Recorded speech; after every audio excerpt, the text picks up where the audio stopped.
மாவீரன் அக்கீலிஸ் கிட்டத்தட்ட ஒரு 3500 வருஷத்துக்கு முன்னாடி கிரேக்க நாட்டில் பிறந்தவர் தான் இந்த அக்கீலிஸ்.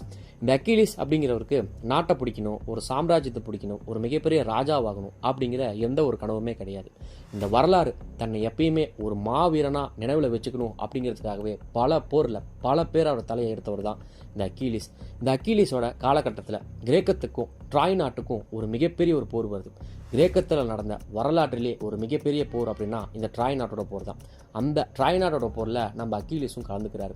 அக்கீலிஸ் கலந்துக்கிட்டதுனால பல படை வீரர்கள் உற்சாகத்தோட சண்டை போடுவாங்க. கிட்டத்தட்ட அக்கீலிஸ் கூட ஒரு 100 பேர் இருந்தாங்கன்னா கூட அவங்க 1000 பேரை எதிர்த்து சண்டை போடுவாங்க. அப்பேற்பட்ட ஒரு மாவீரர் தான் இந்த அக்கீலிஸ். இப்போ வரைக்கும் இந்த உலகம் நினைவில் வச்சுட்டு இருக்கக்கூடிய அக்கீலிஸ் அப்படிங்கிற ஒரு மாவீரனோட மூவி தான் இன்னைக்கு நம்ம பார்க்க போகிறோம். படம் உண்மையாலுமே வேற லெவலில் இருக்கும். படத்தை ஸ்கிப் பண்ண வேணாம், வாங்க ஃபுல்லாக போய் பார்த்தலாம். இந்த படத்தோட ஸ்டார்டிங் சீனே போர்க்களத்தில் தான் ஆரம்பிக்குது. இந்த போர்க்களத்தை யார் உருவாக்குறாரு அப்படின்னா அகமென்னா அப்படிங்கிற ஒரு கிரேக்க நாட்டு ராஜா. இந்த ராஜாவுக்கு இந்த கிரேக்கத்தில் இருக்கக்கூடிய நாடுகள் எல்லாமே கைப்பற்றணும் அப்படிங்கிற ஒரு பேராசையில் இன்னொரு நாட்டு ராஜாவை போருக்கு கூப்பிட்டுருக்காரு. இவங்க 2 பேருமே போர்க்களத்தில் ஃபஸ்ட்டு போர் செய்கிறதுக்கு முன்னாடி 2 பேரும் பேச்சுவார்த்தை நடத்துகிறாங்க. அதில் அகமன்னா அப்படிங்கிறவர் என்ன சொல்கிறாருன்னா, உன்னோட நாடு ரொம்ப அழகான நாடு, அதை நான் அழிக்கணும்னு விரும்பலை, உன்னோட படை வீரர்களை கொல்லணும் அப்படிங்கிறது என்ன ஒரு எண்ணமும் இல்லை, அதனால் நீயே சரணடைஞ்சிரு அப்படின்ட்டு அந்த போருக்கு அந்த ராஜாவை பார்த்து கேட்குறாப்புல. அதுக்கு அந்த போருக்கு அந்த ராஜா என்ன சொல்கிறாருன்னா, நீ போரில் ஜெயிச்சுட்டு நீ என்ன வேணாலும் பண்ணிக்கோ அப்படின்ட்டு அவ்வளோ சவால் விடுறாரு. அதுக்கு அகமன்னா என்ன சொல்கிறாருன்னா, போர்லாம் வந்துட்டு ஒன்றும் வேண்டாம், எனக்கு நிறைய படை வீரர்கள் தேவைப்படுறாங்க, அதனால் பழைய நாட்டு நம்ம பழைய விதிமுறைகள் படி உன்னோட நாட்டோட படை வீரணும் என்னோட நாட்டு படை வீரணும் சண்டை போட்டோம், அதில் எவன் ஜெயிக்கிறானோ அவனுக்கு அந்த நாடு அடிமை, அவனுக்கு அந்த நாட்டை வெற்றி பெற்ற மாதிரி அப்படின்னு நம்ம அறிவிச்சிடலாம் அப்படின்ட்டு அவரு சொல்றாரு. அந்த சண்டைக்கு அந்த ராஜாவும் இதுக்கு ஓகே சொல்லிட்டு அவங்க படை வீரர்லேருந்து ஒரு மிகப்பெரிய ஒரு மாவீரனை கூப்பிட்றாரு. அந்த மாவீரனும் அந்த படை வீரர்களோட கூட்டத்தை புலந்துக்கிட்டு இந்த 4x4 தார்கார் இருக்கும் பார்த்தீங்களா, அந்த சைஸில் ஒரு மொட்டை தலையை வந்து நிற்கிறான். அதை பார்த்ததுமே அகமன்னா அக்கீலிஸ் எங்க அப்படின்னு கேட்குறாரு. அக்கீலிஸ், அதாவது நம்ம படத்தோட ஹீரோ இன்னைக்கு போர்க்களத்துக்கு வரலையா, அதனால ஒரு சின்ன பையனை அனுப்பி நான் பார்க்க சொல்லியிருக்கேன் அப்படின்ட்டு ஒரு படை வீரன் அந்த அகமன்னா ராஜா கிட்ட சொல்கிறான். அந்த சின்ன பையனும் நம்ம ஹீரோ இருக்கக்கூடிய அந்த கூடாரத்துக்குள்ளே போகிறான். அந்த கூடாரத்துக்குள்ளே நம்ம ஹீரோவும் ஃபுல்லாக சரக்கு போட்டுக்கிட்டு பெண்களோட ஜாலியாக இருந்திருக்காரு. அந்த பையன் வந்துட்டு அகமன்னா ராஜா உங்களை உடனே வர சொல்கிறாரு, போர்க்களத்தில் உங்களுக்காக காத்துட்ருக்காங்க அப்படின்னு சொன்னதும் நம்ம அக்கீலிஸ் நம்ம ஹீரோ சரி கிளம்பலாம் அப்படின்ட்டு குதிரை ஏறி கிளம்புறதுக்கு ரெடியாக இருக்காரு. அப்போ அந்த சின்ன பையன், நீங்கள் கடவுளோட குழந்தையாமே, உங்களை இது வரைக்கும் யாருமே ஜெயிச்சது இல்லையாமே அப்படின்னு கேட்குறான். அப்போல்லாம் ஒன்றும் இல்லை அப்படின்னு நம்ம அக்கீலிஸை சொல்கிறார். அந்த பையன் என்ன சொல்கிறான் அப்படின்னா, எதிரி நாட்டு படை வீரன் உங்ககிட்ட சண்டை போடுறவன் அந்த மொட்டை தலையன் ரொம்ப கொடூரமாக இருக்கான், ரொம்ப பயங்கரமாக இருக்கான், அவனை பார்த்து நம்ம படை வீரர்கள்லாம் பயப்படுறாங்க அப்படிங்கிற விஷயத்த சொல்கிறான். அதுக்கு நம்ம அக்கீலிஸ் என்ன சொல்கிறான்னா, இதுதான் அவங்களுக்கும் எனக்கும் உள்ள வித்தியாசம், எனக்கு யாரை பார்த்தும் பயம் இல்லை அப்படின்னு சொல்லிட்டு குதிரையில் ஏறி போர்க்களத்துக்கு வந்துடுறாரு. அந்த அகமன்னா ராஜாவுக்கு பக்கத்தில் இருக்கக்கூடிய ஒரு மந்திரி வந்துட்டு என்ன சொல்கிறாருன்னா, 1-to-1 போர் நடக்க போகுது, இதனால் பல பெண்கள் வந்துட்டு தன்னோட கணவனை இழக்க மாட்டாங்க, நீ தயவு செஞ்சு அந்த எதிர்நாட்டு படை வீரனை கொன்னுறா தம்பி அப்படின்ட்டு அவரு சொல்கிறாரு.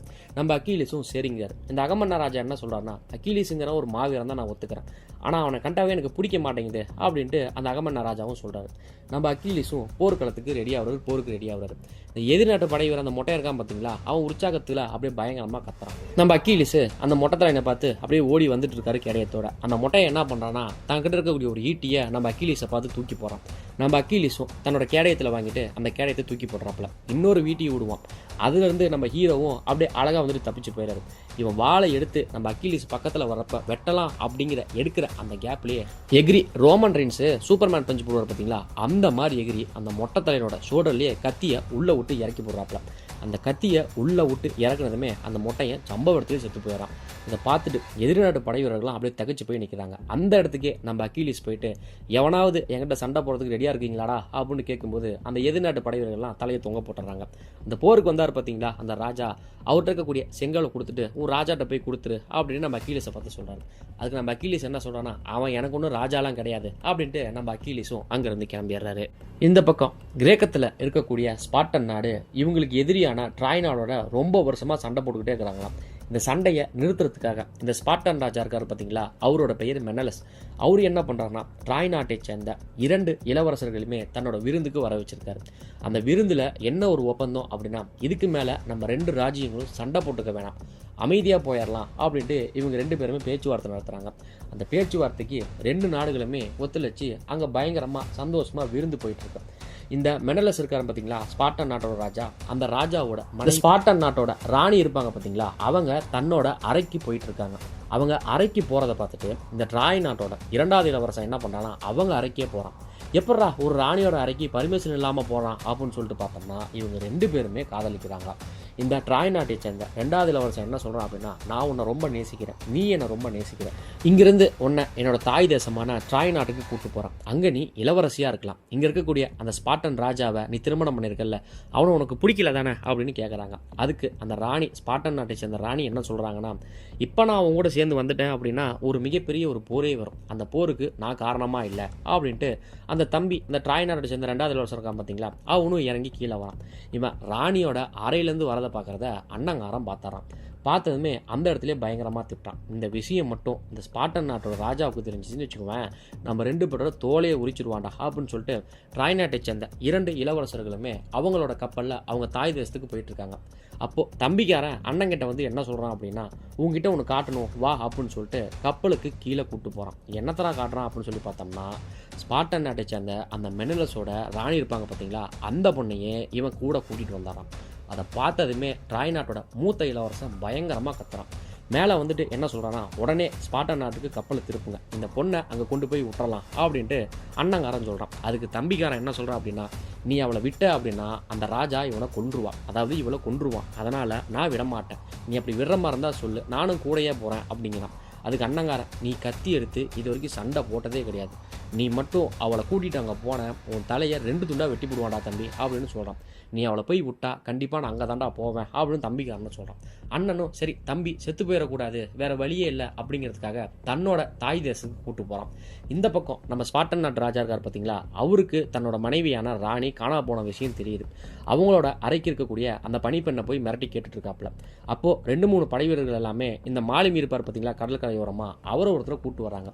அவர் என்ன சொல்கிறார் அப்படின்னா, ட்ராய் நாட்டை சேர்ந்த அந்த 2வது இளவரசன் உங்கள் ஒய்ஃபை, அதாவது நம்ம ராணியை கூட்டிகிட்டு போனதை என் கண்ணால் பார்த்தேன் அப்படிங்கிற விஷயத்தை போட்டு உடைச்சிட்றான். அடுத்து ஸ்பாட்டன் நாட்டு ராஜாவும் எங்கே போகிறாரு அப்படின்னு சொல்லி பார்த்தோம்னா, இந்த அகமன்னான்னு ஒருத்தரை பார்த்த பார்த்தீங்களா, அவரோட கூட பிறந்த தம்பி தான் இந்த ஸ்பாட்டன் நாட்டு ராஜா புலகுது. அவர் என்ன சொல்கிறாருன்னா, ட்ராய் நாட்டை சேர்ந்தவங்க அமைதிக்காக இங்கே வந்தாங்க, அவங்கள நம்பி நான் விட்டேன், என்னோட மனைவியை அந்த 2வது இளவரசன் கடத்திட்டு போயிட்டான், அந்த ட்ராய் நாட்டை அழிக்கணும், எனக்கு நீ போருக்கு துணை வருவியா அப்படின்னு அண்ணங்காரன் தான் கேட்குறான். அண்ணங்காரனும் நம்ம கிரேக் நாட்டில் இது ஒரு மிகப்பெரிய நமக்கு ஒரு அவமானம், அந்த ட்ராய் நகரத்தை அழித்து உன் மனைவியை உங்ககிட்டயே கொண்டு வந்து சேர்ப்பண்டா தம்பி அப்படின்ட்டு அண்ணங்காரன் சொல்கிறான். அதுக்கு தம்பிக்காரன் என்ன சொல்கிறான் அப்படின்னா, அவள் தலையை நான் வெட்டணும், அதுக்காக தான் அவளை பார்க்குறதுக்கு நான் போகிறேன், இந்த போரே நடக்க போகுது அப்படின்னு சொல்கிறான். உடனே நம்ம அகமன்னா என்ன சொல்கிறான்னா, என்னோட தம்பியோட மனைவியை அந்த பசங்க கூட்டு போனது ரொம்ப சௌரியமாக போச்சு, இந்த நாட்டில் இருக்கக்கூடிய இந்த கிரேக் நாட்டில் இருக்கக்கூடிய எல்லா போர் வீரர்களையும் நான் ஒன்றா திரட்டி ட்ராய் நகரத்தின்னு அழிச்சிருவேன், அதை அழிச்சிட்டேன்னா இந்த கிரேக் வரலாற்றிலேயே ஒரு மிகப்பெரிய ஒரு பேரரசராக நான் இருப்பேன் அப்படிங்கிற விஷயத்த சொல்கிறான். அதுக்கு பக்கத்துலேயே ஒரு மந்திரி இருப்பார் பார்த்தீங்களா, அந்த ஆள் வந்துட்டு என்ன சொல்கிறான் அப்படின்னா, ட்ராய் நகரத்தில் அந்த மூத்த இளவரசன் ஒரு மிகப்பெரிய மாவீரனாம், அவனை சமாளிக்கிறது அப்படிங்கிறது ரொம்ப பெரிய விஷயம், அதே மாதிரி அந்த ட்ராய் நாட்டோட மதில் சுவரை தாண்டி இது வரைக்கும் யாரும் போனதே இல்லை, இது வரைக்கும் ட்ராய் நாடு தோத்ததே இல்லை, அதனால் இந்த போர்க்களத்துக்கு நமக்கு கண்டிப்பாக அக்கிலீஸ் தேவை அப்படிங்கிற விஷயத்த அந்த மந்திரியும் சொல்கிறாரு. அதுக்கு அகமன்னா வந்துட்டு என்ன சொல்கிறான்னா, அவனை கண்டாலே எனக்கு பிடிக்க மாட்டேங்குது, அவனை தவிர ஒரு பெரிய மாவீரன் எவனுமே இல்லையா, சரி போ, இருக்க சிற்றரசர்களுக்கு எல்லாருக்குமே போருக்கு அழைப்பு கொடு, தூது அனுப்பு, நீ சொல்கிற மாதிரியே நான் அக்கிலீஸை போருக்கு கூப்பிட்டேன் அப்படின்னா கண்டிப்பாக எனக்காக அவன் சண்டை போட மாட்டான் அப்படின்ட்டு அகமன்னாவும் சொல்கிறார். அதுக்கு அந்த பெரியவர், அவன் கூப்பிட்டா அவன் கண்டிப்பாக வருவான் அப்படின்ட்டு அங்கே 2 பேரும் பேசிகிட்டு இருக்காங்க. இந்த பக்கம் நம்ம அக்கிலீஸு என்ன பண்ணுறாருனா, தன்னோட தம்பிக்கு போர் பயிற்சிகளை கற்றுக் கொடுத்துட்ருக்காரு. தன்னோட தம்பிக்கும் போர் பயிற்சியை கற்றுட்டு இருக்கிறப்ப யாரோ வரதை பார்த்துட்டு ஈட்டி எடுத்துகிட்டு அப்படியே வீசுறாப்புல, அந்த ஈட்டி ஒரு மரத்தில் போய் அப்படியே குத்தி நிற்குது. யார் வரது அப்படின்னு சொல்லி பார்த்தோம்னா அக்கிலீஸோட ஃப்ரெண்டு தான் வராது. அவர் வந்துட்டு என்ன சொல்கிறாருன்னா, இது வரைக்கும் வரலாற்றிலேயே கிரேக்கத்தில் நடந்த ஒரு மிகப்பெரிய போர் அப்படின்னா இந்த ட்ராய் நாட்டு போராக தான் இருக்கும், இந்த போருக்கு கண்டிப்பாக நீ வரணும் அப்படிங்கிற விஷயத்த சொல்கிறாங்க. அதுக்கு அக்கிலீஸு, நான் அகமன்னா தலைமையில் கண்டிப்பாக வரமாட்டேன், நீ போயிட்டு வா அப்படின்னு சொல்லிட்டு தன்னோட நண்பரை பார்த்து சொல்கிறாரு. அதுக்கு அக்கிலீஸோட நண்பர் என்ன சொல்கிறார் அப்படின்னா, இந்த போர் வரலாற்றிலேயே கிரேக்கத்திலே நடக்கக்கூடிய ஒரு மிகப்பெரிய போர், இந்த பூமியில் இருக்கக்கூடிய மனிதர்கள் உயிரோடு இருக்கிற வரைக்குமே இந்த போரை நினைவில் வச்சுப்பாங்க, அந்த போரில் நீ கலந்துக்கிட்ட அப்படின்னா நம்ம கிரேக்க வீரர்கள் உற்சாகத்தோடு சண்டை போடுவாங்க, வரலாற்றில் உன் பேரும் பதிவாகுண்டா நண்பா அப்படின்னு சொல்லிட்டு அவர் அங்கேருந்து கிளம்புறாரு. இவர் நம்ம அக்கிலீஸ் அடுத்து என்ன பண்ணுறாரு அப்படின்னு சொல்லி பார்த்தோம்னா, தன்னோட அம்மாவை ஒரு கடற்கரையில் போய் பார்க்குறாரு. தன்னோட அம்மாவை பார்த்துட்டு இந்த போருக்கு போகலாமா வேணாமா அப்படின்னு சொல்கிறத ஆரம்பிக்கிறதுக்கு முன்னாடி இவங்க அம்மா என்ன சொல்கிறாங்க அப்படின்னா, அக்கிலீஸ் உனக்கு இப்போ ஒரு கல்யாணம் ஆச்சுன்னு வச்சுக்குவேன், உனக்கு குழந்தைங்க பிறப்பாங்க, அவங்களுக்கு குழந்தைங்க பிறப்பாங்க, அடுத்தடுத்து குழந்தைங்க பிறந்துக்கிட்டே தான் இருப்பாங்க.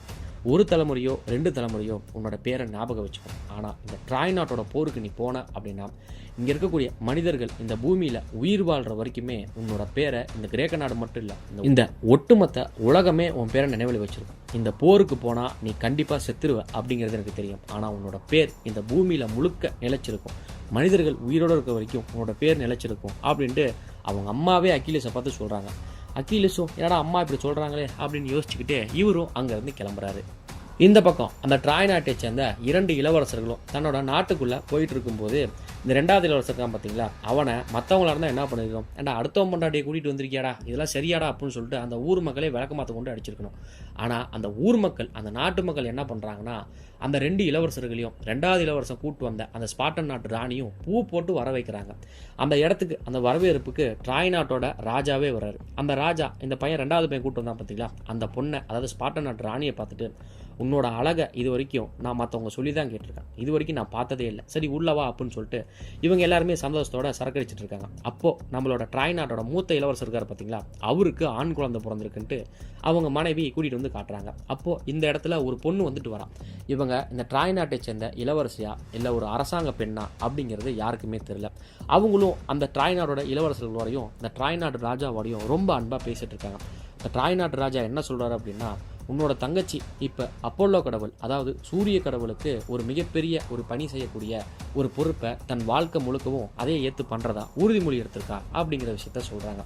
இந்த பக்கம் அந்த ட்ராய் நாட்டு ராஜாவும் மூத்த இளவரசர் இருப்பார் பார்த்தீங்களா, அவங்க 2 பேரும் பேசிக்கிறாங்க.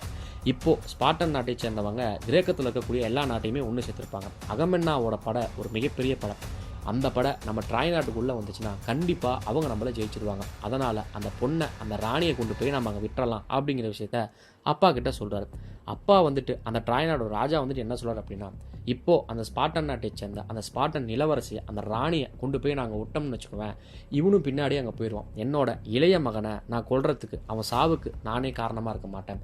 அதனால் இங்கேயே இருக்கட்டும், போர் வரட்டும். இது வரைக்கும் ட்ராய் நாட்டோட மதில் சுவரை தாண்டி இது வரைக்கும் யாருமே வந்ததில்லை. அதுக்கெல்லாம் காரணம் நம்மளோட அப்போலோ கடவுளான நம்மளோட சூரிய பகவான் தான். அவர் இருக்கிற வரைக்கும் நம்மளை யாராலையும் அசைக்க முடியாதரா அப்படின்னு ட்ராய் நாட்டோட ராஜா, போர் வந்தால் பார்த்துக்கலாம்டா தம்பி போடா அப்படின்னு சொல்லிட்டு தன்னோட மூத்த மகனை அனுப்பி வச்சிருந்தாரு. இந்த பக்கம் அந்த இளைய மகன், அந்த பொண்ணை கூட்டு வந்தா பார்த்தீங்களா ராணியா, அவன் என்ன பண்ணுறான்னு பார்த்தா 2 பேரும் ஒரு அறையில் ஜாலியாக பேசிக்கிட்டு இருக்கிறாங்க. அப்போது அந்த ஸ்பார்டன் நாட்டை சேர்ந்த அந்த ராணி வந்துட்டு என்ன சொல்கிறா அப்படின்னா, நான் இப்போ இங்கேருந்து நான் கிளம்பிடுறேன், நான் கிளம்பாமல் நான் போகாமல் அங்கே இருந்தேன் அப்படின்னா ஸ்பார்டன் மட்டும் இல்லை, ஒட்டுமொத்த கிரேக்கத்தோட படை வீரர்களுமே உங்கள் ட்ராய் நாட்டை வந்து அழிச்சிடுவாங்க, உங்கள் நாட்டு மக்களை எல்லாத்தையும் எரிச்சிடுவாங்க அப்படிங்கிறான். அதுக்கு அந்த 2வது இளவரசன் என்ன சொல்லலாம், எங்கள் அண்ணன் இருக்கிறான், எங்கள் அப்பா இருக்காரு, எங்ககிட்ட ஒரு மிகப்பெரிய படம் இருக்குது, இது வரைக்கும் இந்த ட்ராய் நாட்டோட மதில் சுவரை யாருமே தாண்டினதில்லை, இவனும் வீரவசனம் பேசிகிட்டு இருக்கான். அதுக்கு அந்த ஸ்பார்டன் நாட்டு ராணி வந்துட்டு என்ன சொல்கிறா அப்படின்னா, என்னோட கணவனான மெனலஸும் அவங்க அண்ணனான அகமென்னாவை பற்றி உனக்கு தெரியவே தெரியாது. இங்கே இருக்கக்கூடிய ஏதோ ஒரு வீட்டில், ஏதோ ஒரு கிராமத்தில் நம்ம ஒளிஞ்சிருந்தா கூட 2 பேரையுமே தேடி வந்து கொள்ளுவாங்க அப்படின்னு சொல்கிறோம். அதுக்கு இந்த 2வது இளவரசனும், செத்தா 2 பேரும் ஒட்டுக்கா சாவோம், உன்னை விட்டு என்னாலாம் வாழலாம் முடியாது, செத்தா 2 பேரும் ஒட்டுக்கா சாவோம் அப்படின்னு அந்த 2வது இளவரசனும் சொல்கிறான். எப்படி பார்த்தாலும் ட்ராய் நாட்டுக்கும் கிரேக் நாட்டுக்கும் போர் வருதுன்னு முடிவாகி போச்சு. அப்படிங்கிறதுனால இந்த ட்ராய் நாட்டு படைவர்கள் என்ன பண்ணுறாங்கன்னா, கடற்கரையோரமாக நிறையா பாதுகாப்பு தடுப்புகளை வைக்கிறாங்க. அந்த கடற்கரையோரமாக வந்துட்டு அப்போலோவுக்குன்னு சூரிய கடவுள்னு ஒரு கோயில் இருக்குது, அந்த கோயிலுக்கும் பாதுகாப்புகளை ஏற்பாடு பண்ணுறாங்க. ட்ராய் நாட்டை சேர்ந்த அந்த இளவரசியா இல்லை அவங்களுக்கு உறவினரா அப்படி ஒரு பொண்ணை பார்த்தா பார்த்தீங்களா, அந்த பொண்ணு அந்த இடத்துல பூஜை நடத்திட்டு இருக்காங்க. மணி அடிக்கிற சவுண்டு கேட்குது. என்னடா அது அப்படின்னு சொல்லி பார்த்தோம்னா, அந்த ட்ராய் நாட்டு கடலில் வந்துட்டு கிட்டத்தட்ட 1000கணக்கான கப்பலில் கிரேக்க படை வீரர்கள் வெறி கொண்டு வந்துட்டு இருக்காங்க. அந்த கப்பலில் முதன்மையாக வரக்கூடிய கப்பல் யாருது அப்படின்னு சொல்லி பார்த்தோம்னா, நம்ம ஹீரோவான அக்கிலீஸோட கப்பல் தான். அந்த கப்பலை, அந்த மணி ஓசையை கேட்டதுமே மூத்த இளவரசன், ட்ராயினரோட மூத்த இளவரசன் என்ன பண்ணுறான்னா, படையில் இருக்கக்கூடிய அந்த இடத்துக்கு போகிறான். அங்கே போயிட்டு ஒரு ஆளுக்கிட்ட, நம்மக்கிட்ட இப்போ எத்தனை படை வீரர்கள் இருக்காங்க, மீதி எத்தனை பேர் வருவாங்க அப்படிங்கிற விஷயத்த கேட்கலாம். அதுக்கு அவனும் நம்மளோட படை வீரர்கள் மதியத்துக்குள்ளே வந்துருவாங்க அப்படின்னு சொல்கிறான். சரி, இருக்கிற படை வீரர்களை வச்சுட்டு நம்ம அப்போலோ கோயிலை வந்து நம்ம காப்பாற்றணும், அதே மாதிரி நம்ம கடற்கரையோரத்தை நாம் கொஞ்சம் காப்பாற்றணும் அப்படிங்கிறதுக்காக இவனுங்க அந்த மதில் சுவரை தாண்டி இந்த படை வீரர்களும் நம்ம ட்ராயினரோட மூத்த இளவரசனோட சண்டைக்கு போயிட்டு இருக்காங்க. அந்த பக்கம் கப்பலில் வேகமாக வந்துட்டு இருக்கக்கூடிய முதல் நபர் யாருன்னு பார்த்தா நம்ம அக்கிலீஸ் தான். ட்ராய் நாட்டோட கடற்கரையை அவர் வந்துட்டு இறங்குறாரு. இறங்குனதுமே இந்த ட்ராய் நாட்டு படை வீரர்கள் இருப்பாங்கல்ல, வில்லால நம்ம அக்கிலீஸோட படை வீரர்களை அடிக்கிறாங்க. அதில் நிறைய பேர் சாவறாங்க. உடனே இவங்களுக்குன்னு உரித்தான அந்த ஸ்பாட்டன் ஸ்டைல் இருக்கும் பார்த்தீங்களா, கிரேக்கர்களுக்கு உண்டான ஸ்டைலு, அந்த ஸ்டைலில் கவசத்தை மாற்றிக்கிறாங்க. அந்த அம்புகளை அப்படியே தாக்கு பிடிச்சிக்கிட்டு அந்த படை வீரர்களுக்கு பக்கமாக நெருக்கமாக போனதுமே எல்லாரும் பிரிஞ்சு அடிக்கிறாங்க. அந்த பிரிஞ்சு அடிக்கிறதுல அக்கிலீஸ் போகிற பக்கம் எல்லாமே பிணக்குவில்களாக இருக்குது. அங்கே பூரா தலை கை கால்னு எல்லாத்தையும் வெட்டி போட்டு மனுஷன் வேகமாக முன்னேறி போயிட்டு இருக்காரு. இந்த பக்கம் கடல் கரையை மீதி நெருங்கி இருக்கக்கூடிய அந்த கிரேக்க வீரர்கள் இருப்பாங்க பார்த்தீங்களா, அவங்க கிட்ட ட்ராய் நாட்டோட மூத்த இளவரசன் சண்டை போட்டுட்டு இருக்கான். நம்மளோட அக்கிலீஸ் என்ன பண்ணுறாருன்னா அப்போலோ கோயில் வரைக்குமே போயிடறாரு. அந்த அப்போலோ கோயில் இருக்கக்கூடிய எல்லா படை வீரர்களுமே கொண்டுட்டு அக்கிலீஸோட படை வீரர்கள் இருப்பாங்க பார்த்தீங்களா, அவங்க கோயிலுக்குள்ளே போகிறாங்க. ஆக்சுவலாக நம்ம அக்கிலீஸும் வந்து பார்த்திங்கன்னா ஒரு அரசர் தான் போல இருக்குது. அந்த கோயிலுக்குள்ளே போயிட்டு உள்ளே இருக்கக்கூடிய எல்லா பூசாரியுமே கொண்டு போட்டுறாங்க. நம்ம அக்கிலீஸ்னு ஒரு படைத்தளபதி இருப்பாங்க. அவங்க 2 பேருமே பேசிகிட்டு இருக்கிறப்ப நம்ம அக்கிலீஸ் அந்த அப்போலோ சிலையை ஒரு மாதிரி பார்ப்பாப்ல. அதுக்கு அந்த படைத்தளபதி என்ன சொல்கிறான் அப்படின்னா, அப்போலோங்கிற ஒரு சூரிய கடவுள், அவர் நம்ம எதுவும் பண்ண வேணாம் அப்படின்னு சொல்லி வாயை மூடுறதுக்குள்ளே அந்த சிலையை, அப்போலோவோட தலையை, சூரியனோட தலையை நம்ம அக்கிலீஸ் வெட்டி போகிறாரு. வெட்டினதுமே சரியாக அந்த இடத்துக்கு ட்ராய் நாட்டோட மூத்த இளவரசனும் ஒரு படையோடு வந்துக்கிட்டு இருக்கான். நம்ம அக்கிலீஸும் அவரோட படைத்தளபதி ஒரு வீட்டை எடுத்துகிட்டு அந்த ட்ராய் நாட்டு இளவரசனுக்கு பக்கத்தில் ஒருத்தவங்க மேலே வீசுவான் பாருங்க. அதை பார்த்ததுமே ட்ராய் நாட்டோட மூத்த இளவரசன் பயந்து போகிறான். இருந்தாலும் போருக்கு அவன் வந்துக்கிட்டே இருக்கிறான். நம்ம அக்கிலீஸும் கோயிலுக்குள்ளே போகிறாப்புல. ட்ராய் நாட்டு படை வீரர்களும் நம்ம அக்கிலீஸோட படை வீரர்கள்லாம் ஒளிஞ்சிட்டு இருக்காங்க. அது தெரியாமல் உள்ளே வந்து 2 பேருக்குமே சண்டை படுஜோராக போயிட்டுருக்கு. நம்ம அக்கிலீஸோட படை வீரர்கள் நம்ம ட்ராய் நாட்டை சேர்ந்த மூத்த இளவரசன் கூட வந்த எல்லா படை வீரர்களுமே அடிச்சு துவம்சம் பண்ணி கொண்டாடுறாங்க. நம்ம ட்ராய் நாட்டோட மூத்த இளவரசன் என்ன பண்ணுறான்னா, அங்கே இருக்கக்கூடிய செத்து போய் கிடக்கிற பூசாரிகளை பார்க்கலாம். அந்த சூரிய கடவுளோட கோயில் நொறுங்கி போகிறத கண்ணு முன்னாடியே பார்க்கலாம். அப்போ நம்ம அக்கிலீஸ் வெளியே வராரு. வெளியே வந்ததுமே நம்ம ட்ராய் நாட்டோட மூத்த இளவரசனும் அக்கிலீஸ் கூட சண்டை போகிறதுக்கு ரெடியாக வரோம். நம்ம அக்கிலீஸும் உன்னோட உயிர் இந்த 4 செவுத்துல போகிறது எனக்கு ஒன்றும் விருப்பமாக இல்லை, வா வெளியே போகலாம் அப்படின்னு சொல்லி வெளியே சண்டைக்கு போகிறத பார்க்குறாங்க. இந்த ட்ராய் நாட்டோட மூத்த இளவரசனை அக்கிலீஸோட படை அப்படியே சுற்றி போட்டுருக்கு. நம்ம அக்கிலீஸ் கொஞ்ச நேரம் யோசிச்சுக்கிட்டே, இளவரசரே இன்னைக்கு போர் போதும், நம்ம நாளைக்கு சண்டை போடுவோம், நீங்கள் போயிட்டு வாங்க அப்படின்னு சொல்கிறாப்புல. நம்ம ட்ராய் நாட்டு மூத்த இளவரசனுக்கும் என்ன நடக்குது ஏது நடக்குதுன்னு தெரியாமல் அந்த ஆளும் அங்கேருந்து கிளம்பிடுறாப்புல. அப்போ நம்ம அக்கிலீஸோட படைத்தளபதி ஏன் அரசே அவரை விட்டுட்டீங்க அப்படின்னு கேட்கும்போது, இல்லை இப்போ நம்ம முன்னாடியே அந்த மூத்த இளவரசன் நம்ம கொண்டோம்னா இந்த போரில் சுவாரஸ்யமாக இருக்காதுல்ல அப்படின்ட்டு அந்த படைத்தளபதியை பார்த்து சொல்லிட்டு இருக்கிறாப்புல. கிரேக்க படை வீரர்கள் அந்த ட்ராய் நாட்டோட கடற்கரையை அடையிறதுக்கு முன்னாடியே பாதி போரை நான் முடிச்சிட்டேன் அப்படின்னு கத்தி தூக்கி காட்டுவார் பாருங்க. அங்கே இருக்கக்கூடிய படை வீரர்கள் எல்லாமே அக்கிலீஸ்ன்னு கத்துவாங்க. இதெல்லாம் பார்த்துட்டு அந்த அகமன்னா இருக்கார் பார்த்தீங்களா, அவருக்கு கொஞ்சம் பொறாமையாக தான் இருக்கும். இந்த ட்ராய் நாட்டோட அரச குடும்பத்தோட பொண்ணு சூரிய கடவுளுக்கு பூஜை பண்ணுறதுக்காக அந்த கோயிலுக்குள்ளே போயிருப்பா பார்த்தீங்களா, அந்த பொண்ணை நம்ம அக்கிலீஸோட படைவர்கள் கிஃப்டாக கொடுத்துருக்காங்க. அந்த பொண்ணும் நம்ம அக்கிலீஸோட கூடாரத்தில் இருக்கிறான். நம்ம அக்கிலீஸும் அவருடைய மாற்றிட்டு இருக்கும்போதே, நீ யார், நீ என்ன பண்ணிட்டுக்கிற, உன்னை பார்த்தா அரசாங்கத்து குடும்பத்து பொண்ணு மாதிரி இருக்குது, அதாவது அரசு குடும்பத்தை சேர்ந்த பொண்ணு மாதிரி இருக்கு அப்படின்ட்டு கேள்வி கேட்குறாப்ல. அதுக்கு அந்த பொண்ணு வந்துட்டு, என்கிட்ட நீ கேள்வி கேட்குற வேலையெல்லாம் வச்சுக்காத அப்படின்னு அந்த பொண்ணு சொல்கிறான். நீ திமிரா பேசுகிறத பார்த்தாலே தெரியுது நீ ஒரு அரசு குடும்பத்தை சேர்ந்த பெண்ணு தான் அப்படின்னு நம்ம அக்கிலீஸும் சொல்கிறாப்புல. உடனே அக்கிலீஸோட படை தளபதி நம்ம கடற்கரையை பிடிச்சதுனால நம்ம அகமன்னா ராஜா எல்லாத்தோட முக்கியமான அரசர்களையும் வர சொல்லியிருக்காங்க, உங்களுக்கும் அழைப்பு கொடுத்துருக்காங்க அப்படின்னு சொல்லிட்டு சொல்கிறாப்புல. நம்மளோட அக்கிலீஸும் அந்த இடத்துக்கு போகிறாரு. ட்ராய் நாட்டோட கடல் பகுதியை பிடிச்சதுனால அங்கே இருக்கக்கூடிய சிற்றரசர்கள் இருப்பாங்க பார்த்தீங்களா, அவங்க கிட்ட இருக்கக்கூடிய ஒரு முக்கியமான பொருளை அகமன்னாவுக்கு பரிசு கொடுத்துட்ருக்காப்புல. அப்போது சரியாக அந்த நேரத்துக்கு நம்ம அக்கிலீஸ் வந்ததுமே அங்கே இருக்கக்கூடிய எல்லாரையுமே வெளியே போக சொல்கிறாப்புல. நம்ம அக்கிலீஸை பார்த்துட்டு அந்த அகமன்னா என்ன சொல்கிறான்னா, இந்த வரலாற்றிலேயே இந்த உலகத்திலேயே ஒரு மாபெரும் வீரனாக ஒன்று நினச்சிட்டு இருக்கியா, இந்த போரில் நீ எவ்வளவு தான் சண்டை போட்டாலும் எனக்கு கீழே தான் நீ சண்டை போட்டேன்னு வரும். இந்த வரலாற்றில் நான் தான் பேரரசருங்கிற பேர் வரும்.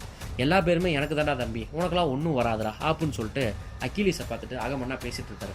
அப்போது அகமன்னாவோட படை வீரர்கள் என்ன பண்ணுறாங்கன்னா, அக்கிலீஸோட கூடாரத்தில் இருந்த அந்த பொண்ணை கூப்பிட்டு வராங்க. அந்த பொண்ணை பார்த்ததுமே நம்ம அக்கிலீஸுக்கு பயங்கர கோவம். ஏன்னா அந்த பொண்ணை நம்ம அக்கிலீஸுக்கு ரொம்ப பிடிச்சி போல இருக்குது. அந்த பொண்ணை பார்த்ததுமே நம்ம அக்கிலீஸும் கத்தி எடுக்கிறாரு. கத்தி எடுத்ததுமே அங்கே இருக்கக்கூடிய படை வீரர்களும் கத்தி எடுக்கிறாங்க. அகமன்னா வந்துட்டு என்ன சொல்கிறாரு அப்படின்னா, வேட்டு நாட்டை சேர்ந்த அந்த பொண்ணுக்கு பரிதாபம் பார்க்குறாரு நம்மளோட அக்கிலீஸ். இது கிரேக்க வரலாறு என்ன சொல்லும் அப்படின்னு சொல்லும்போது நம்ம அக்கிலீஸும் லைட்டாக சைலண்ட் ஆகிட்டு, இந்த பொண்ணுக்காக நம்ம வந்துட்டு நம்ம படைவர்களே கொலை பண்ண வேணாம் அப்படிங்கிற யோசத்துக்காக கத்தி எடுத்து உள்ளே வைக்கிறாரு. அந்த பொண்ணை அகமன்னா ராஜா வந்துட்டு பிடிச்சி வச்சுக்கிறாப்புல. இன்னைக்கு நைட்டு இவ தாண்டா எனக்கு விருந்து அப்படின்னு அக்கிலீஸை பார்த்து சொல்கிறாப்புல. நம்ம அக்கிலீஸும் கடுப்பாயிட்டு அங்கேருந்து கிளம்பி போயிட்டாரு. இந்த பக்கம் ட்ராய் நாட்டோட அரசவை கூடுது. அதில் அந்த ட்ராய் நாட்டோட படைத்தளபதி என்ன சொல்கிறாருன்னா, கடற்கரையை வேணால் கிரேக்க படைவர்கள் பிடிச்சிருக்கலாம், ஆனால் நம்ம கோட்டையை தாண்டி ஒரு பையனும் உள்ளே வர முடியாது அப்படின்னு சொல்லிட்டு இருக்காரு. இந்த சூரிய கடவுளுக்கு பூசை பண்ணுற ஒரு பூசாரி என்ன சொல்கிறாருன்னா, சின்ன இளவரசர் அமைதியாக இருந்திருந்தாருன்னா இந்த பிரச்சனையே வந்திருக்காதுல்ல அப்படின்னு அவர் சொல்கிறாரு. நம்ம ட்ராய் நாட்டோட 2வது இளவரசன் டக்குன்னு எந்திரிச்சு வரான். எந்திரிச்சு வந்துட்டு அவன் என்ன சொல்கிறான் அப்படின்னா, இந்த போர் அப்படிங்கிறது எனக்கும் அந்த ஸ்பார்டன் நாட்டு ராஜாவுக்கும் தான். அவன் மனைவியை நான் கூட்டிகிட்டு வந்தனால தான் இவ்வளோ பெரிய போரே நடக்குது. நாங்கள் 2 பேர்த்தில் யாரோ ஒருத்தர் இறந்துட்டோம்னா இந்த போர் முடிஞ்சிடும். நானே அவங்ககிட்ட ஒத்தைக்கு சண்டைக்கு போகிறேன். இதனால் நம்ம நாட்டோட வீரர்கள் இறக்க மாட்டாங்க, அதே மாதிரி நம்ம நாட்டு பெண்கள் விதையாக மாட்டாங்க அப்படின்ட்டு அந்த பையனும் அந்த இளவரசனும் அங்கேருந்து கிளம்பிடுறான். நம்ம இளவரசனும் அந்த ட்ராய் நாட்டோட ராஜாவும் 2 பேரும் பேசிகிட்டு இருக்காங்க. அப்போது அந்த ட்ராய் நாட்டோட ராஜாவை பார்த்து அவரோட 2வது பையன் அந்த இளவரசன் என்ன சொல்கிறான் அப்படின்னா, நான் ஏதோ தப்பு பண்ணி தான் நீ மன்னிச்சிருங்கப்பா, என்னால் தானே ஒரு மிகப்பெரிய போரே வந்துருச்சு அப்படின்னு அப்பாவை பார்த்து சொல்கிறான். அதுக்கு அந்த ட்ராய் நாட்டு அரசரும், போர் அப்படிங்கிறது ஒரு நாட்டுக்கு வந்து சகஜம் தான், ஆனால் அதில் வெற்றி தோல்விங்கிறது தான் ரொம்ப முக்கியம் அப்படின்னு அந்த 2வது இளவரசனோட கையில் அந்த ட்ராய் நாட்டோட ராஜா ஒரு வாள் கொடுக்குறாரு. இந்த வாள் வந்துட்டு என்னோட அப்பா அவரோட அப்பா, அதாவது இந்த ட்ராய் நாட்டோட முதல் ராஜாவால் உருவாக்கப்பட்ட வாள் தான் இது. இந்த வாள் உன் கையில் இருக்கிறப்ப இந்த ட்ராய் நாடே உங்க கூட இருக்கிற மாதிரி கண்டிப்பாக உனக்கு தோல்வியே கிடையாது, வெற்றி உனக்கே அப்படின்ட்டு தன்னோட 2வது பையனுக்கு அவர் ஆசீர்வாதம் பண்ணுறாரு. இந்த பக்கம் நம்ம அக்கீலிஸ் வந்துட்டு அவரோட படை தளபதி கிட்ட என்ன சொல்கிறாருன்னா, நாம் இனிமேல் போருக்கு போகிறதில்ல, போரை வந்துட்டு நான் நிறுத்துறேன், அகமன்னனுக்காக சண்டை போகிறது எனக்கு விருப்பமே இல்லை அப்படிங்கிறாப்புல. தம்பி வந்துட்டு சரி நீ போருக்கு போகலாம் பரவாயில்லடா, நான் போகிறேன்டா அப்படின்னு சொல்லி கேட்குறாப்புல. இங்கே இருக்கிற யாருமே போகக்கூடாது அப்படின்னு கட் அண்ட் ரைட்டாக நம்மளோட அக்கீலிஸும் சொல்லிடுறாரு. அடுத்த நாள் காலை பொழுது அங்கே விடியுது. ட்ராய் நாட்டோட மதில் சுவர்களுக்கு மேலே ஆயிரக்கணக்கான வில் வீரர்களும் அந்த கோட்டைக்கு வெளியே ஈட்டியும் கேடயத்தையும் ஏந்திக்கிட்டு ஆயிரக்கணக்கான படை வீரர்கள் போருக்காக காத்துட்ருக்குறாங்க. இதை வேடிக்கை பார்க்கறதுக்குனே இந்த போர் எப்படி நடக்குன்னு பார்க்கறதுக்காகவே ட்ராய் நாட்டோட ராஜாவும் அவரோட 2 மருமகளும் மேலே உட்காந்துட்டு வேடிக்கை பார்த்துட்டு இருக்காங்க. ட்ராய் நாட்டு படை வீரர்கள் எங்கடா கிரேக்க படை வீரர்களை காணோம் அப்படின்னு சொல்லி பார்த்துட்டு இருக்கும்போதே புழுதி பறக்க ஆயிரக்கணக்கில் இல்லைங்க, கிட்டத்தட்ட லட்சக்கணக்கான கிரேக்க படை வீரர்கள் வந்துட்டு இருக்கிறாங்க. போர் நெருங்கக்கூடிய அந்த தருணத்தில் இந்த 2 நாட்டு ராஜாவும் பேச்சுவார்த்தை நடத்துவோம் பார்த்தீங்களா, அந்த மாதிரி ட்ராய் நாட்டோட சார்பாக அவங்களோட 2 இளவரசர்களும், இந்த பக்கம் கிரேக்க படையோட சார்பாக அகமென்னாவும் ஸ்பார்டன் நாட்டு ராஜாவும் 2 பேரும் வராங்க. வந்ததுமே நம்ம 2வது இளவரசன் ட்ராய் நாட்டோட 2வது இளவரசன் இருக்கான் பார்த்தீங்களா, அவன் அகமன்னனோட தம்பியை பார்த்துட்டு, உன்னோட மனைவிக்கு உன் மேலே விருப்பம் இல்லை, என்ன காதலிச்சா அதனால் நான் கூட்டிகிட்டு வந்துட்டேன், அதனால் நம்ம 2 நாட்டு படை வீரர்களும் இறக்க வேணாம், நீயும் நானும் ஒத்தைக்கத்தை சண்டை போடுவோம், நான் தோத்துட்டேன் அப்படின்னா அவளை நீ கூட்டிகிட்டு போ, அதே மாதிரி நான் ஜெயிச்சிட்டேன் அப்படின்னா அவளை என்கிட்ட விட்டுட்டு நீங்கள் எல்லாருமே போயிருங்க அப்படிங்கிறா. ட்ராய் நாட்டோட இளவரசன் சொன்னதை கேட்டுட்டு நம்ம அகமன்னா வந்துட்டு இதுக்கு ஒத்துக்கல. பட் அவன் தம்பிக்காரன் இருக்கான் பார்த்தீங்களா ஸ்பார்டன் நாட்டு ராஜா, அவன் போயிட்டு அகமன்னா கிட்ட இது ஒரு அருமையான வாய்ப்பு, நான் அவனை போட்டு தள்ளிடுறேன், அதுக்கப்புறமேட்டு ட்ராய் நாட்டையும் நம்ம அழிச்சிடலாம், சுலபமாக போயிருமே அப்படின்னு சொல்லிட்டு சரின்னு சொல்லிட்டு போட்டிக்கு 2 தரப்புலையும் ஒத்துக்கிறாங்க. நம்ம ட்ராய் நாட்டோட 2வது இளவரசர் இருக்கான் பார்த்தீங்களா, அவனை அந்த அகமன்னனோட தம்பி ஸ்பார்டன் ராஜா இருக்கா பார்த்தீங்களா, அவன் போட்டு அட்டியான அடி அடிக்கிறான். ஏன்னா இவனுக்கு சண்டையை போட தெரியாது. அடித்து மூஞ்சி முறையெல்லாம் ஸ்பார்டன் நாட்டு ராஜாவும் போட்டு கிழிச்சு எடுக்கிறாப்புல. ட்ராய் நாட்டோட அந்த 2வது இளவரசர் இருக்கான்ல, அவனால் அடி தாங்க முடியாமல் தன்னோட அண்ணனை நோக்கி போயிட்டு இருக்கான். அதை பார்த்து அந்த ஸ்பார்டன் ராஜாவும் இது போர் தர்மத்துக்கு அநீதியானது, அவனை கொல்லுன்னு தள்ளுறான்னு சொல்லிட்டு அவனை குத்த போகிறப்ப தன் கண் முன்னாடியே தன் தம்பி சாவறது விரும்பாதவன் இவன் கத்தி எடுத்து ஸ்பார்டன் நாட்டு ராஜாவோட வயிற்றுலேயே குத்தி அந்த இடத்துலேயே வந்துட்டு ஸ்பார்டன் நாட்டு ராஜாவை கொண்டு போகிறான். கொன்னதுமே போர் தொடங்குது. இவங்க 2 பேருமே கோட்டைக்குள்ளே போயிடுறாங்க. அப்போ கூட அந்த பையன் தான் அப்பா கொடுத்த வாழை எடுத்துக்கிட்டு தான் கோட்டைக்குள்ளே போகிறான்.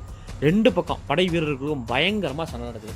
இதில் ட்ராய் நாட்டோட படை வீரர்கள் அந்த வில்லாளிங்க இருக்காங்க பார்த்தீங்களா, அவங்க ஆயிரக்கணக்கான பேர் ஒரே டைமில் ஆயிரக்கணக்கான அம்புங்களை விட்டுட்டு கிரேக்க படை வீரர்கள் அப்படியே தகர் தெரியுறாங்க. இந்த போரை நம்ம அக்கீலிஸும் ஒரு மலை உச்சியிலேருந்து பார்த்துட்டு தாங்க இருக்கிறாரு. இந்த ட்ராய் நாட்டோட மூத்த இளவரசர் இருக்கான் பார்த்தீங்களா, அவன் அந்த கிரேக்க படை வீரர்களே ஒரு மிகப்பெரிய ஒரு பலசாலி இருப்பான். அவன் ட்ராய் நாட்டு படை வீரர்கள் போட்டு அடித்து தம்சம் பண்ணிட்டு இருப்பான். அவங்க கூட சண்டைக்கு போகிறாரு. அவன் பார்க்கறதுக்கு படி ஜோராக இருக்கிறாங்க. அவன் கையில் ஒரு ஆயுதம் இருக்கும். முன்னாடி பக்கம் கூர்ப்பாவும் பின்னாடி பக்கம் வந்து சுற்றி மாதிரியும் இருக்கும். அதை வச்சுட்டு ட்ராய் நாட்டு இளவரசனை போட்டு அடி நடிக்கிறான். நம்ம ட்ராய் நாட்டு மூத்த இளவரசனும் தப்பிச்சு பார்த்துக்கிட்டே இருப்பான். ஒரு கட்டத்துக்கு மேலே ஒரு கீழே விழுந்துருவாப்புல. இவன் அந்த ஆயுதம் தூக்கி அடிக்கும்போது இவருக்கு கரெக்டாக அங்கே ஒரு கேடையாக இருக்கும். அந்த கேடையை எடுத்து மறைச்சிக்கிறாப்புல. அதில் அந்த ஆயுதம் குத்தி மாட்டிக்குது. இவன் செத்து போயிட்டான் அப்படின்னு சொல்லிட்டு ஆயுதத்தை விடுவார் பாருங்க. அப்போ ட்ராய் நாட்டு இளவரசன் அந்த கேடையத்தை தூக்கி போட்டு பக்கத்தில் ஒரு ஈட்டி இருக்கும். அந்த ஈட்டி எடுத்து அந்த ஜெய்ஜாண்டிக்காக இருக்கக்கூடிய கிரேக்க படைவீரனோட வயிற்றுலேயே குத்தி போடுறாப்புல. குத்துனதுமே அப்போ கூட அடங்கலைங்க. அந்த ஈட்டியோட ஒரு முனையை உடைச்சி குச்சியில் எப்படி பிடி மாஸ்டர் அடிப்பார் அந்த மாதிரி அழின்னு அடிக்கிறான். கையில் ஒரு கத்தி எடுக்கும். அந்த கத்தி எடுத்து வயிற்றுலேயே குத்தி போகிறான். அப்பயும் அவன் கழுத்தை பிடிச்சி நெருக்குவாங்க. ரத்தம் நிறையா போய் சம்பவத்தையும் செத்து போயிடறான். ஒரு வீரனை நம்மளோட மூத்த இளவரசர் கொண்டுட்டாரு அப்படின்னு சொல்லிட்டு உற்சாகத்திலேயே இந்த ட்ராய் நாட்டோட படைவீரர்கள் எல்லாமே கிரேக்க படைவீரர்களை பயங்கர வெறி கொண்டு தாக்குறாங்க. மேலே இருந்து அம்பு மலையாக பொழிஞ்சிட்டு இருக்கும். அதனால ட்ராய் நாட்டு படைவீரர்களுக்கு கிரேக்க படைவீரர்களை கொண்டது ஈஸியாகிடுச்சு. அதனால பயங்கர படுஜோராக அடித்து துரத்திட்டு இருக்காங்க. இதுக்கு மேலே இங்கே இருந்தால் நம்ம எல்லாருமே செத்து போயிடுவோம் அப்படின்னு சொல்லிட்டு கிரேக்க படை வீரர்கள் ட்ராய் நாட்டு படைவீரர்கள்லேருந்து அப்படியே பின்வாங்க ஆரம்பிக்கிறாங்க. கடற்கரையை நோக்கி ஓடிட்டு இருக்காங்க. இவங்களும் துரத்திட்டு போய் வெட்டுவாங்க. அவங்க என்ன பண்ணுவாங்கன்னா கடற்கரையிலேருந்து வில்லு விடுவாங்க. சரி இது நமக்கு ஆபத்து, இதுக்கு மேலே நம்ம இங்கே வரக்கூடாது அப்படின்ட்டு மூத்த இளவரசர் என்ன பண்ணுறாருன்னா வாங்க நம்ம கோட்டைக்குள்ளேயே போயிடலாம் அப்படின்னு கோட்டைக்குள்ளேயே எல்லாரும் போயிடுறாங்க. இந்த பக்கம் போரில் பின்வாங்கி படுதோல்வி அடைஞ்ச கிரேக்க அரசோட முக்கிய நிர்வாகிகள்லாம் அங்கே இருக்கிறாங்க. அதில் நம்ம அக்கீலிஸோட ஃப்ரெண்ட் வந்துட்டு என்ன சொல்கிறாருன்னா, இந்த போரில் மட்டும் அக்கீலிஸ் வந்திருந்தானா கண்டிப்பாக நம்ம ஜெயிச்சிருந்துருக்கலாம். அவனுக்கு பிடிச்ச அவங்ககிட்ட கைதியாக இருந்த பொண்ணை நீ பிடிச்சிட்டு போனதால தான் அவன் போருக்கு வரல. அவன் வந்திருந்தானா நம்ம ஜெயிச்சிருக்கலாம். இப்போயாவது அந்த பொண்ணை அவங்ககிட்ட விட்டுரு அப்படிங்கும்போது அந்த பொண்ணை அக்கீலிஸ்ட்டை கொடுக்குறதுல எனக்கு பிரச்சனை இல்லை. ஆனால் அந்த பொண்ணை வந்துட்டு என்னோட வீரர்கள் உற்சாகமாக இருக்கிறதுக்காக அவங்க கிட்ட வர நான் கொடுத்துட்டேனே, அவனுக்கு என்ன பண்ணானுங்க அப்படின்னு சொல்லி தெரில அப்படின்னு அகமனன்னு சொல்கிறான். இந்த பக்கம் அந்த பொண்ணுக்கு என்ன ஆச்சுன்னு சொல்லி பார்த்தா அங்கே இருக்கக்கூடிய கிரேக்க படை வீரர்கள் அந்த பொண்ணுக்கிட்ட தப்பாக நடந்துக்கிறதுக்கு முயற்சி பண்ணுவாங்க. அதில் ஒருத்தன் தப்பாக நெருங்குறப்ப அந்த பொண்ணு கன்னத்திலேயே பொழிச்சுன்னு விட்டுறான். அதனால அவன் என்ன பண்ணுறான் அப்படின்னம்னா, அந்த அடிமைகளுக்காகவே ஒரு சூடு போடுவாங்க பார்த்தீங்களா தழும்பு, அந்த சூடு போடுற கருவி எடுத்து அந்த பொண்ணுக்கிட்ட நெருங்கும் போது சரியா அந்த நேரத்தில் நம்ம அக்கீலிஸ் வந்துட்டு அந்த சூடு போடுற கருவி எடுத்து அவனோட கழுத்திலே வந்து குத்தி போடுறாப்புல.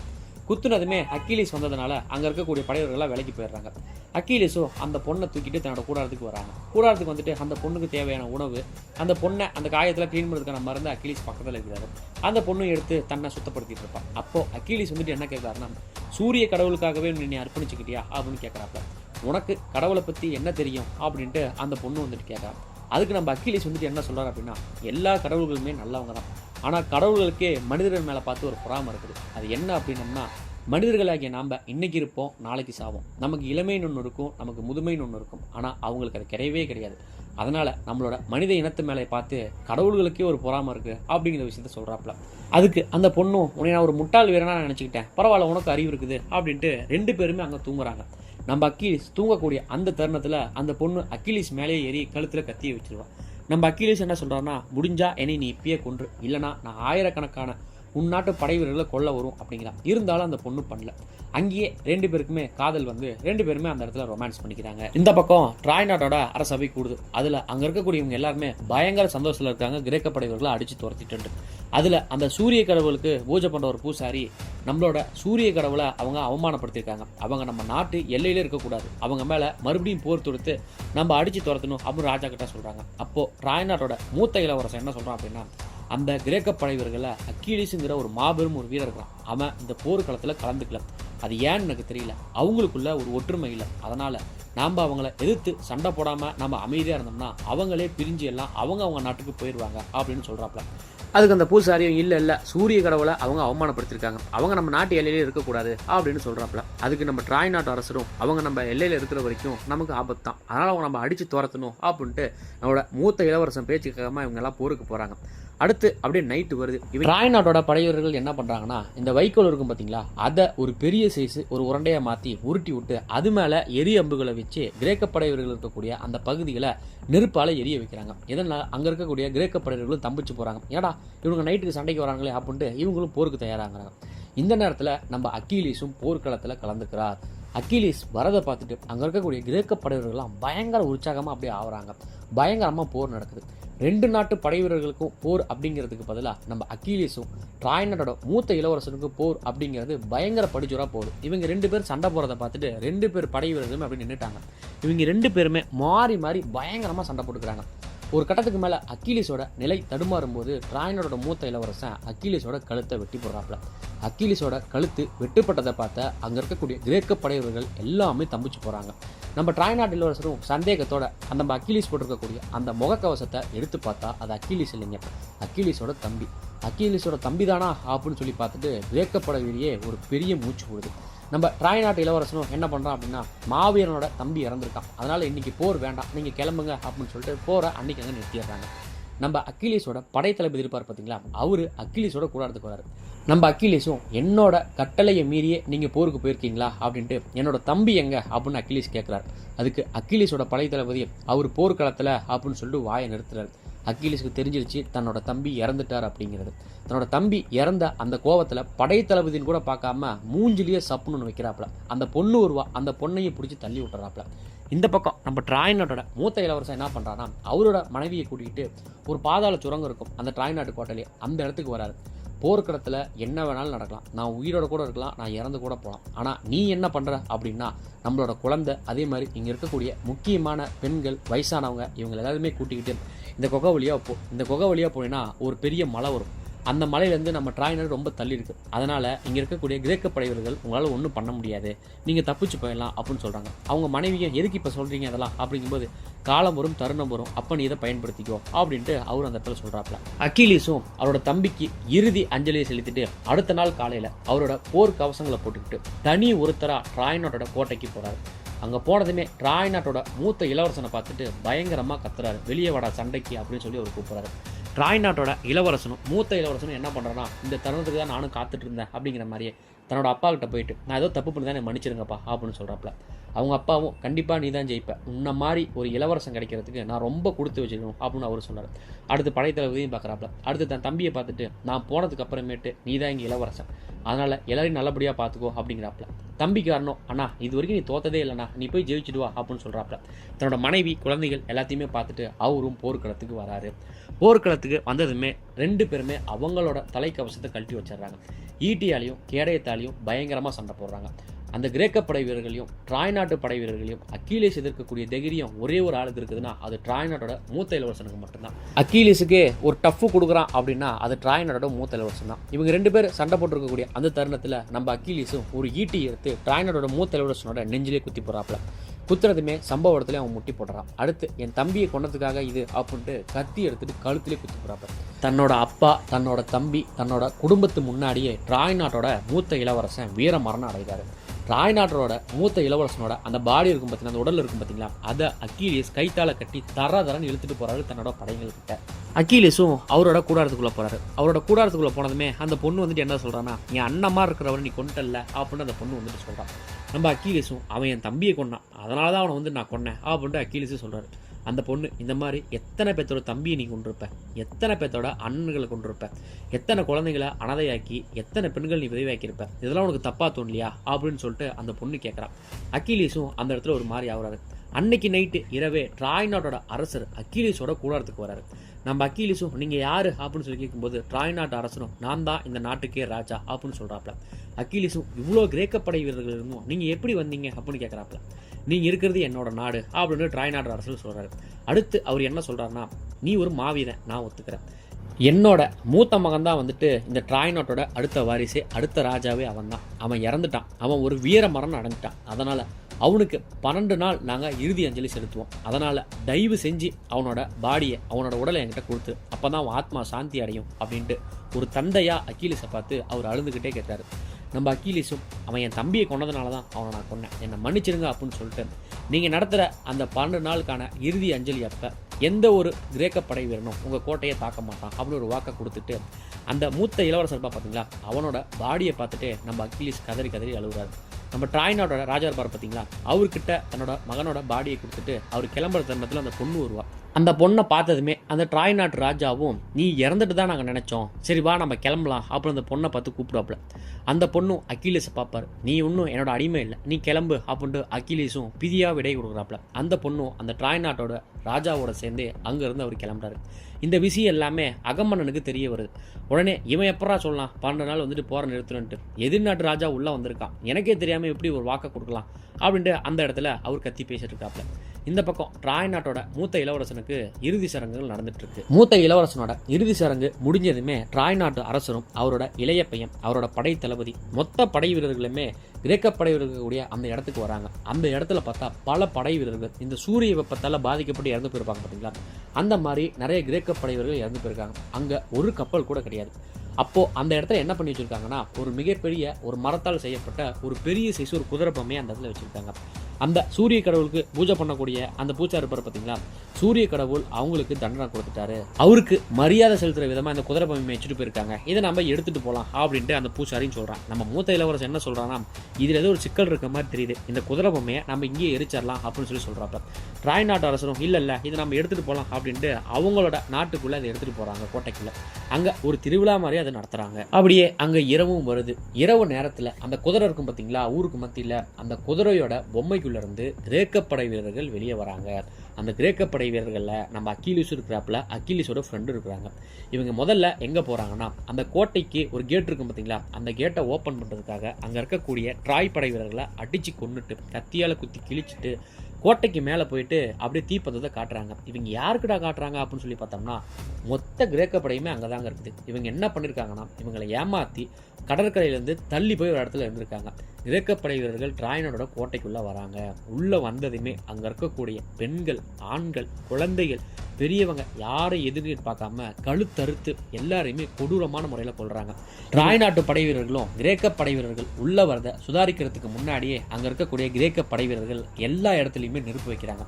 இது எல்லாமே கோட்டைக்கு மேலே இருக்கக்கூடிய சூரிய பகவானோட கோயிலிருந்து ட்ராய் நாட்டு ராஜாவும் பார்த்துட்டு இருக்காரு அழுந்துக்கிட்டே. ட்ராய் நாட்டோட மூத்த இளவரசன் தன் மனைவி கிட்ட இப்படி ஒரு பிரச்சனை வந்தா இந்த சுரங்கப்பாதை வழியா முக்கியமானவங்க நீங்க தப்பிச்சு போயிருங்க அப்படின்னு சொல்லி பார்த்தீங்களா, அதை அவரோட மனைவி சரியான நேரத்தில் பயன்படுத்துறாங்க. அந்த இடத்துல நம்ம 2வது இளவரசன் பார்த்தீங்களா, அவனோட மனைவியுமே அந்த இடத்துல இருக்கிறாங்க. நம்ம 2வது இளவரசன் என்ன சொல்கிறான் அப்படின்னா, ஒருத்தங்கிட்ட ஒரு வாலிபர் இருப்பான், அவங்கிட்ட ஒரு வாளை கொடுத்து இது ட்ராய் நாட்டோட முக்கியமான வாள், இந்த வாள் இருந்தால் ட்ராய் நாடே உங்க கூட இருக்க மாதிரி நீ தைரியமாக சண்டை போடு, யார் வந்தாலும் கொள்ளு அப்படின்னு சொல்லிட்டு தன்னோட அண்ணிக்கிட்டையும் தன்னோட காதலிக்கிட்டையும் தன்னோட மனைவிக்கிட்டையும் சொல்லிட்டு இவர் அங்கேருந்து போகிறாரு. இவங்களும் அந்த சுரங்கப்பாதை வழியாக தப்பிச்சு போகிறாங்க. 2வது இளவரசன் என்ன பண்ணுறான்னா, அரண்மனைக்குன்னு ஒரு முக்கிய கதவு இருக்கும் பார்த்தீங்களா, அந்த இடத்துக்கு போகிறான். அங்கே படை தளபதி நம்ம நாட்டு கோட்டையை வந்து பிடிச்சிருக்கலாம், ஆனால் நம்ம அரண்மனைக்குள்ளே எவனும் வர முடியாதரா அப்படின்னு சொல்லிட்டு இருக்கிறப்பயே கிரேக்க படை வீரர்கள் உள்ளே வந்துடுறாங்க. உள்ளே வந்துட்டு அங்கே இருக்கிற படை தளபதியை கொண்டாடுறாங்க. நம்மளோட 2வது இளவரசன் எவ்வளோ வில்லு விட்டு பார்ப்பான், ஒன்றும் பண்ண முடியாது. அடுத்து கிரேக்க படை வீரர்கள் எங்கடா போகிறாங்க அப்படின்னு சொல்லி பார்த்தோம்னா, அரசர் இருக்கக்கூடிய அந்த சூரிய பகவான் கோயிலுக்கே போகிறாங்க. அங்கே இருக்கக்கூடிய சூரிய பகவானுக்காக வச்சிருக்கக்கூடிய சிலையும் அங்கே இருக்கக்கூடிய சில தெய்வங்களோட சிலையும் வந்துட்டு உடச்சி எறிகிறாங்க. நம்ம அக்கீலிஸும் எங்கடா போயிட்டாரு அப்படின்னு சொல்லி பார்த்தோம்னா, இந்த பொண்ணை தலைவி தான் அவர் அரண்மனைக்குள்ளேயே வந்திருக்காரு. இந்த பொண்ணு எங்கடா இருக்கான்னு சொல்லி பார்த்தோம்னா, ட்ராயினோட அரசர் இறந்தார் பார்த்தீங்களா, அந்த சூரிய பகவானோட கோயிலில் தான் இருந்திருக்கா. அந்த பொண்ணை அகமன்னம் பிடிச்சாராம். என்னோட கிரேக்க நாடும் எனக்கே சொந்தம், இந்த ட்ராய் நாடும் எனக்கே சொந்தம், உன்னை என்னென்ன சித்திரவதை பண்ணுற பாரு அப்படின்ட்டு அந்த பொண்ணை பிடிக்கிற தருணத்தில் இந்த பொண்ணுக்கிட்ட ஒரு கத்தி இருக்கும். அந்த கத்தி எடுத்து அகமன்னனோட கழுத்தையை வந்து பார்த்தீங்கன்னா வெட்டி போடுறான். அகமன்னன் கழுத்தை வெட்டப்பட்டதுனால அங்கே இருக்கக்கூடிய கிரேக்க படை வீரர்கள் எல்லாமே அந்த பொண்ணை கொள்றதுக்கு வர அந்த தருணத்தில் நம்ம அக்கீலிஸ் அங்கே இருக்கக்கூடிய படை வீரர்கள் எல்லாமே கொண்டு போடுறாப்புல. கொண்டதுமே அந்த பொண்ணு கொஞ்சம் தடுமாறி கீழே விழுவான். அந்த பொண்ணை தூக்குற நேரத்தில் ட்ராய் நாட்டோட 2வது இளவரசர் பார்த்தீங்களா, அவன் அம்பு எடுத்து நம்ம அக்கீலிஸோட கால் பாதத்திலே வந்து பார்த்தீங்கன்னா ஒரு அம்பு வந்து சொருவிடுதுமே அவர் வலி தாங்க முடியாமல் அப்படியே வந்து லைட்டாக எந்திரிப்பார். அந்த பொண்ணு வந்துட்டு என்ன பண்ணுறான்னா, 2வது இளவரசனை பார்த்துட்டு அம்பு விடாதன்னு கத்துவா. இருந்தாலும் தான் அண்ணனை கொன்னதுக்காக அவளும் 2-3 அம்பை வந்து பார்த்தீங்கன்னா விட்டாரான்.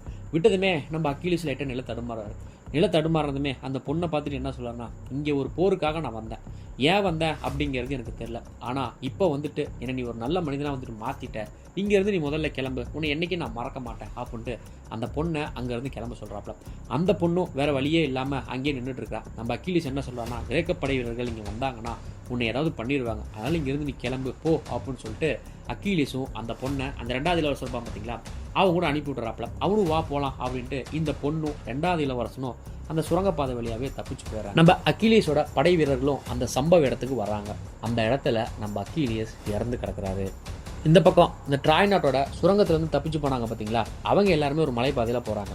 இந்த போர் ஆரம்பிக்கிறதுக்கான காரணம் யாருன்னு சொல்லி பார்த்தோம்னா, ட்ராய் நாட்டோட 2வது அரசன், அடுத்து இந்த ஸ்பார்டன் நாட்டிலேருந்து இவன் கூட்டிகிட்டு வந்தா பார்த்தீங்களா அந்த ராணி, இவங்க 2 பேருமே உயிரோடு இருக்கிறாங்க. ஆனால் இவங்களால நிறைய படை வீரர்கள் நிறைய மாவீரர்கள் எல்லாமே இறந்து போயிட்டாங்க. இந்த பக்கம் நம்ம அக்கீலிஸுக்கு வந்துட்டு என்ன பண்ணுறாங்கன்னா, ஒரு மாவீரன், ஒரு மிகப்பெரிய ஒரு சகாப்தம் வரலாற்றிலே ஒரு மிகவும் திறமைசாலியான ஒரு வீரன் இறந்ததுக்காக அவருக்கு இறுதி அஞ்சலியும் அந்த இடத்துல செலுத்துகிறாங்க. அந்த பொண்ணும் திரும்பி அப்படியே அந்த கோட்டையை பார்த்துட்டு இருப்பா. அக்கீலியஸுக்காக எரிக்கப்பட்ட அந்த நெருப்பு இருக்கு பார்த்தீங்களா, அதோட புகையை அந்த பொண்ணு அந்த இடத்துல பார்த்துட்டு இருக்கா. இதே மாதிரி அடுத்து ஒரு தரமான மூவியில் நான் உங்களை சந்திக்கிறேன். நம்ம சேனலுக்கு நீங்கள் புதுசாக இருந்தால் சப்ஸ்கிரைப் பண்ணிக்கோங்க, மறக்காமல் பெல் ஐக்கானை கிளிக் பண்ணிக்கோங்க. இந்த வீடியோ உங்களுக்கு பிடிச்சிருந்துச்சுன்னா உங்கள் நண்பர்களுக்கு ஷேர் பண்ணுங்கள். இந்த வீடியோவில் ஏதாவது குறை இருந்தால் கண்டிப்பாக சொல்லுங்கள், அடுத்த வீடியோவில் அதை நான் சேஞ்ச் பண்ணிக்கிறேன்.